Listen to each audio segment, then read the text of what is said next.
Welcome to our IELTS listening test practice. The test has 4 parts and 40 questions. First, take the test and write down your answers. Then, check the answers at the end of the test and see how many you got right. Are you ready? Let's begin. Part 1. You'll hear 2 university students planning a computer programming lesson. First, you have some time to look at questions 1 to 4.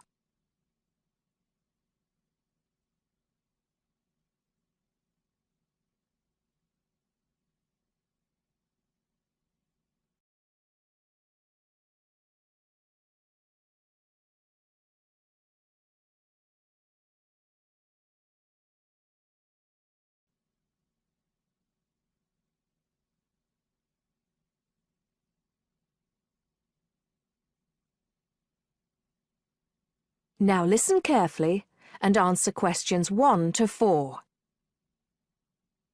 Hi, Hardeep. Is now a good time for us to plan that computer programming lesson we've been assigned?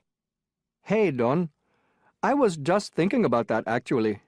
Yes, let's get it out of the way now, shall we? I've got the instructions here. So, it says, design a 45-minute lesson for a class of 16 teenagers where they learn how to write a simple computer program in BASIC.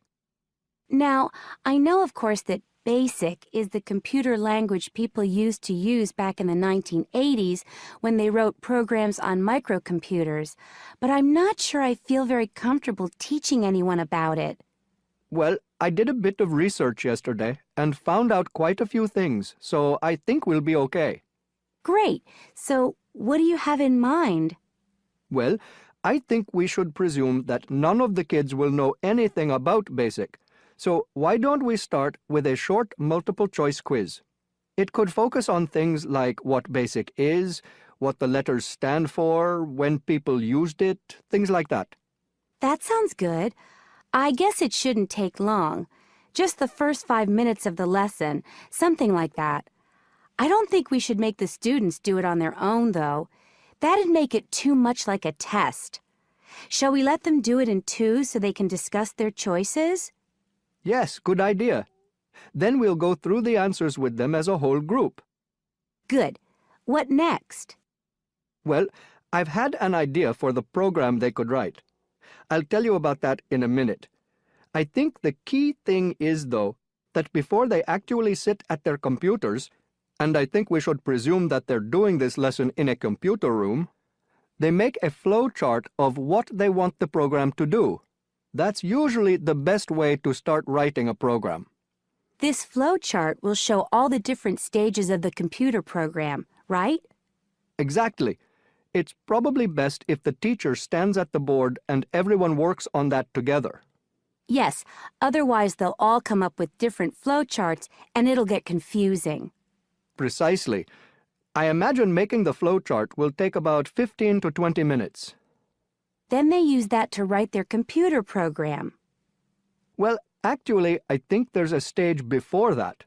You see, the flow chart will be in English. They're going to need to be taught a few basic commands so they can write their computer program. Now I'm getting out of my depth. What kind of thing would that be? Well, for example, when you want text to appear on the screen, the command is print in capital letters, followed by the text you want to appear in double inverted commas. Oh, yes. I think I've seen that before. Right. So they'll need to be taught 5 or 6 commands before they use them to write their program. Okay, so how shall we do that? With the teacher talking to the whole class again? Well, we could, but it might be more fun to make it more like a competition, where there are a few teams competing against each other. Each team has maybe 4 or 5 people in it, and they have to do some kind of matching task. You know, they match the command print with to make text appear on the screen, something like that. That sounds good. Teenagers love competing with each other. Exactly. And then, for the final part of the lesson, they use their flowchart and the commands they've learned to produce the program. Let's presume, shall we, that there are 8 computers in the room, so that's 2 students for each computer. That sounds reasonable. So, tell me more about your idea for the computer program they're going to write. Before you hear the rest of the conversation, you have some time to look at questions 5 to 10.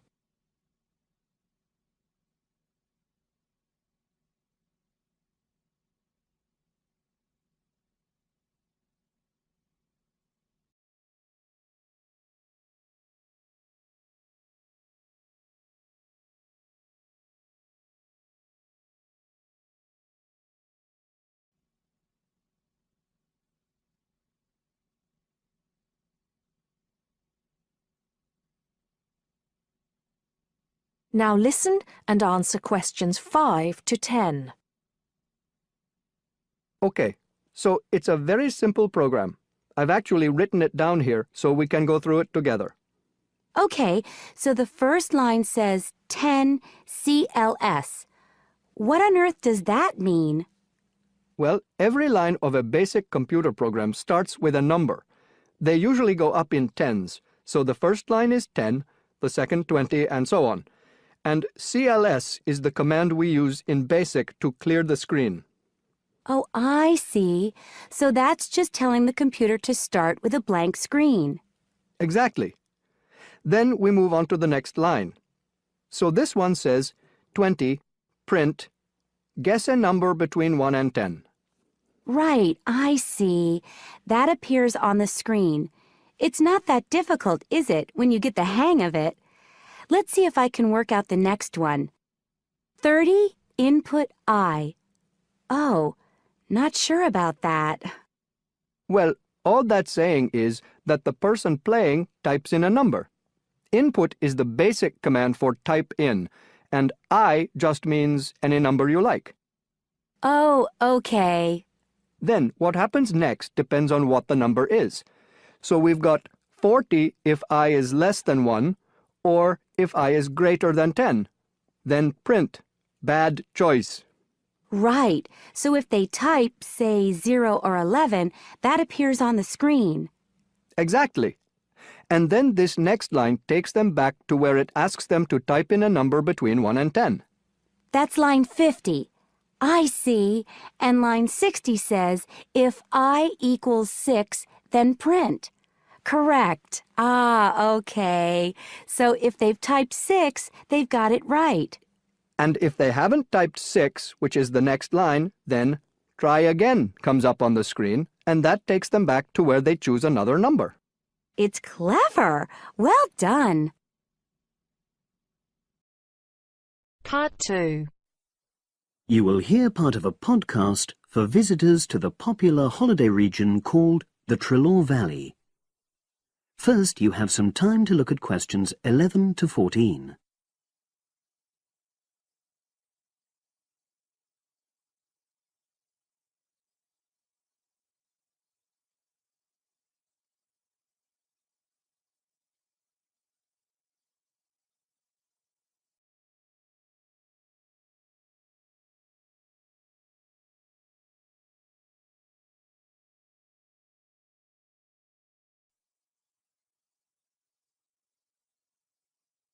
Now listen and answer questions 11 to 14. The valley and estuary of the River Trelaw forms an unspoilt, beautiful landscape, rich in both wildlife and sites of historic interest. There are many ways to explore the area, and public transport links are good. It is possible to leave your car behind and travel by boat, train, or bus, with just short walks in between stops. The Trelaw Valley Passenger Ferry runs between villages along the river estuary and provides a link with a train station at Barry, which is about 10 minutes' walk from the riverside village of Calton. In the past, the river was the main form of transport in the area, and as in the past, today's ferry service operates according to nature. The river estuary is tidal, and so the ferry timetable differs from day to day, according to the times and height of the tide. The ferry is also seasonal, normally running between April and September, depending on the weather.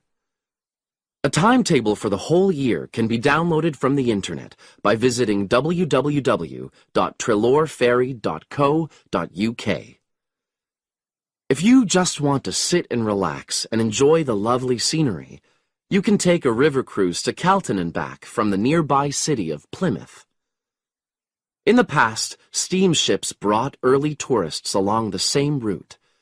Queen Victoria and her family enjoyed such a trip in 1856. The journey is quicker these days. The round trip takes between 4 and 5 hours, depending on tides and weather. If you prefer, you can travel upriver by boat and return to Plymouth by train. All cruise boats and trains have wheelchair access. For more information and for departure times, ring Plymouth Boat Cruises on 017-528-23104. Trains run several times a day throughout the year between Calton and Plymouth, with various stops in between. They are used by both local commuters and tourists who want to enjoy the beautiful scenery. The highlight of the journey is crossing the river on the stunning viaduct, which was built at the beginning of the 20th century and towers 120 feet over the water. It is unnecessary to book, and tickets can be bought on the train. For information about fares and timetables, contact National Rail Enquiries by phone or online. The bus service in the Trelor Valley now connects all train stations and villages in the area. Especially for holidaymakers, there's a Rover ticket which can be used at weekends and on national holidays and allows unlimited journeys on those days. The Rover ticket provides great value for money and is now even cheaper than it was last year. An adult ticket costs £5.50 a day. Senior citizens can travel for £4.50, and a family ticket for up to 5 people costs just £12. Tickets can be bought on the bus. Now you have some time to look at questions 15 to 20.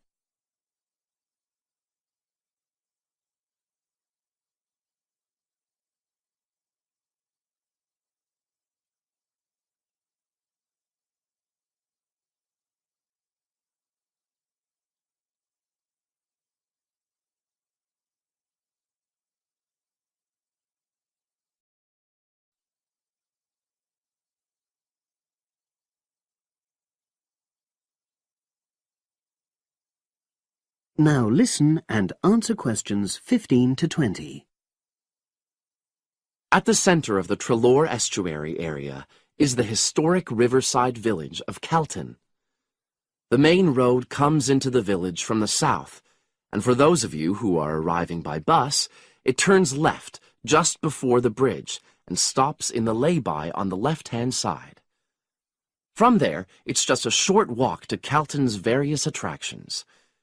If you're arriving by car, you have to leave it in the main car park. Go over the bridge and take the first turning on the right. Then go on until you come to the end of that road. It's the only place to park in Calton, but there's no charge.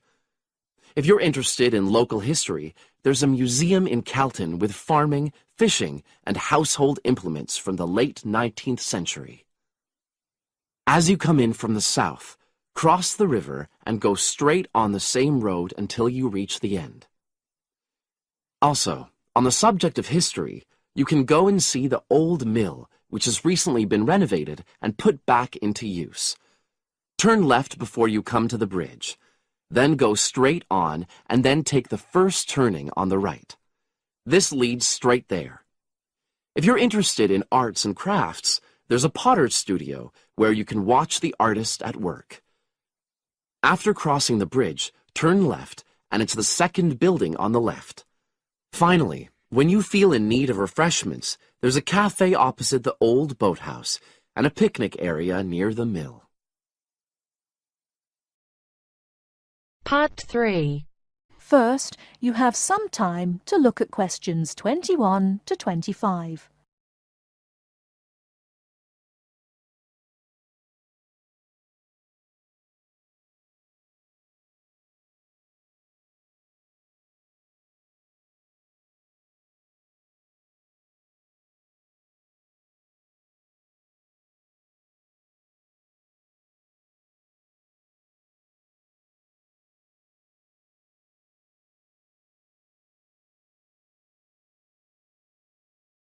Richard Murray, a zoologist and popular TV personality, has been giving a talk on endangered species of wildlife to members of the Young Conservationists Association in a small town in the south of England. Listen to the extract from the discussion he had with two of the young people after his talk. Now listen carefully and answer questions 21 to 25. What would you say, Mr. Murray, are the main reasons that so much of our wildlife will have died out by the end of the next few decades? Well, Tony, we can't of course rule out the effect of urbanization due to the spread of population. But apart from that, I believe there are two reasons which, in a way, are like the opposite ends of a piece of string. If you tie a knot in that piece of string, you end up with a circle. And whichever way you go round, it's going to turn out to be the same. I don't think I quite get that, Mr. Murray. Well, let's put it another way. It's rather like a film. You've got the good guys and the bad guys. They're pulling in opposite directions, but when it comes to the final showdown, it's hard to make out which is which. What are your two reasons, Mr. Murray? I call them greed and caring. Greed and caring? Yes, I know they don't seem to have much to do with one another, but think about it. The motive of greed is pretty obvious. In the course of the next few months, thousands of baby seals will be bludgeoned to death before they're even weaned from their mothers. What for? For the sale of their skins at inflated prices to please the vanity of a few and line the pockets of the killers. Crocodiles will be slaughtered to provide shoes and handbags for the rich. Gorillas, tigers, leopards and rhinos will be hunted for senseless sport or poached in defiance of regulations. Their skins, their horns and their magnificent heads will be used as trophies to decorate someone's living room floor or walls. That's terrible. Yes, but it's not all. The whale, probably the most impressive and certainly one of the most intelligent sea mammals in creation, will be cruelly hunted and harpooned to make more money for the profiteers. The dolphin, the sailor's friend, will be indiscriminately battered to death at so much a head on the grounds that it is taking away the livelihood of a few fishermen by consuming the fish in its natural habitat. But surely, Mr. Murray, we do have to keep warm. We need whale oil and ambergris. Fishermen have to make a living. Part of what you say is true, of course, Tony, but we shall have to enforce far stricter controls if future generations are not to find themselves in a world devoid of wildlife as we know it. Well, I see what you mean about fur coats and crocodile handbags, Mr. Murray. But I don't understand what you mean by caring. That can't be bad, surely. I mean, I thought we were supposed to be living in a caring society. Well, so we do, in a way. The trouble is, there are so many well-intentioned people who start out with the best possible motives of trying to protect or immunize us from this, that, or the other in the most effective way at the quickest possible rate. But in their enthusiasm, they lose sight of the long-term consequences. It's only very gradually that the danger to other forms of life, including humans, comes out. Not to say leaks out, and by that time it'll probably be too late to do much about it. Take insecticides, for instance. Before you hear the rest of the talk, you have some time to look at questions 26 to 30.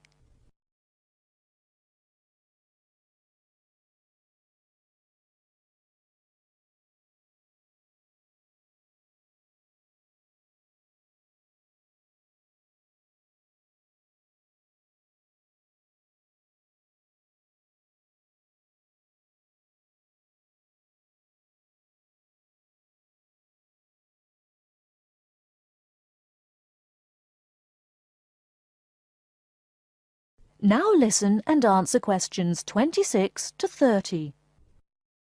But insecticides protect crops from pests. They destroy disease-carrying mites and creepy crawlies like cockroaches. True, but nature has a way of developing her own immunity against insecticides and other pest controls, with the result that the biologists are driven to inventing stronger and stronger compounds, which, though they may annihilate the pest, nevertheless permeate the environment, are assimilated by plant and animal life, and become absorbed by the soil. Countless innocent creatures, the beaver or the mole, for example, are performing a useful task in the natural control. The alarming prospect is that as these poisons enter the foods we eat, and consequently our own systems, they'll find their way into the body of the pregnant mother and into her milk, offering incalculable risks to the unborn or newly born infant. In spite of all our technological expertise, our time is running out. We're virtually destroying ourselves. Part 4. You will hear part of a lecture on wildlife. Listen carefully and answer questions 31 to 40.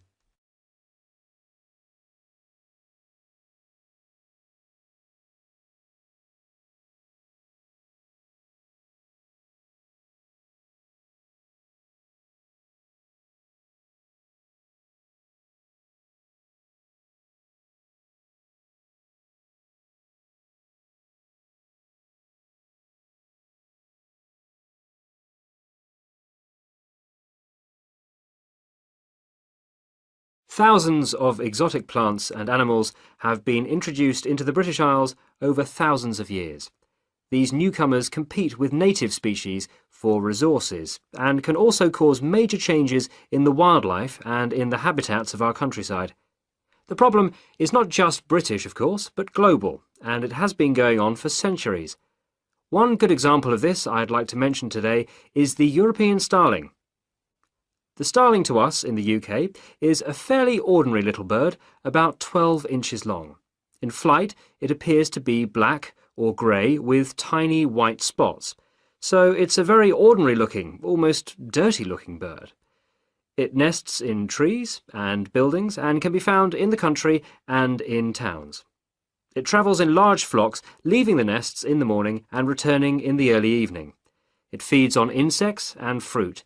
Its native range includes the British Isles and Finland, but it is also found in most of Europe and parts of Asia and Africa. In the British Isles and Finland, however, it has suffered a huge decline, and in these countries there is an effort to conserve the species. It is a different story in some of the places where it has been introduced. For example, the population in the USA is estimated at 170 million birds. Also, they are becoming a big problem in Australia and New Zealand. Starlings, as I have said, nest in trees, and it has been found that they are more aggressive than native species, native that is to Australia and New Zealand, when they are looking for nesting places. They therefore compete with native species for nests, and also they drive those species away from nests. So, this nest-building activity causes harm to native species, but also they are a nuisance to humans. They gather in large flocks of thousands of birds and feed together on commercial crops. This causes great financial damage to farmers. And they also make a mess, both in the town and the countryside. There is also the problem that starlings may carry diseases which affect both humans and other animals, although this has not been really confirmed and we are waiting for more work to be done on this.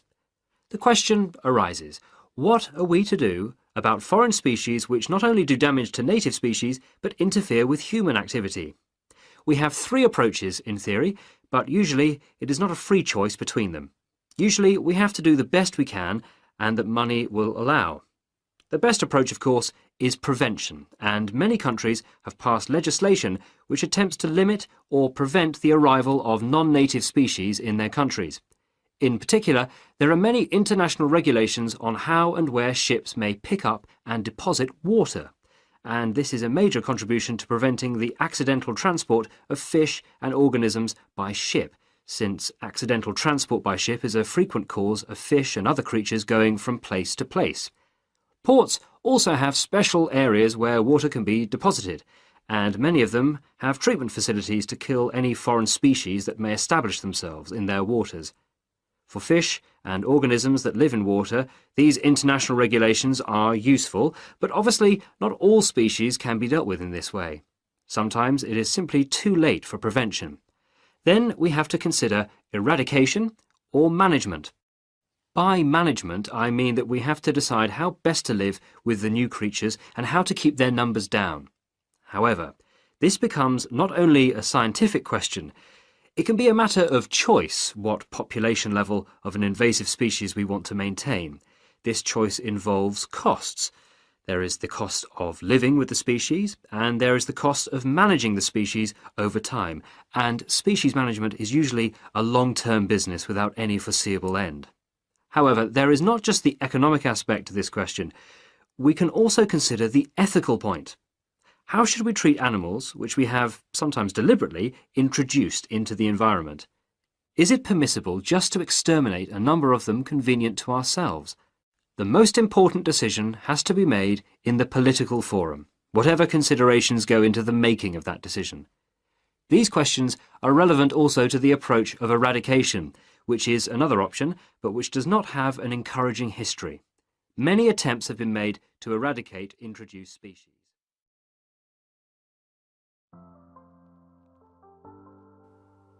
This is the end of the listening test. Please check your answers .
This is the end of this listening test practice. If this video helped you, please like and subscribe to be informed when our next video is out. See you next time!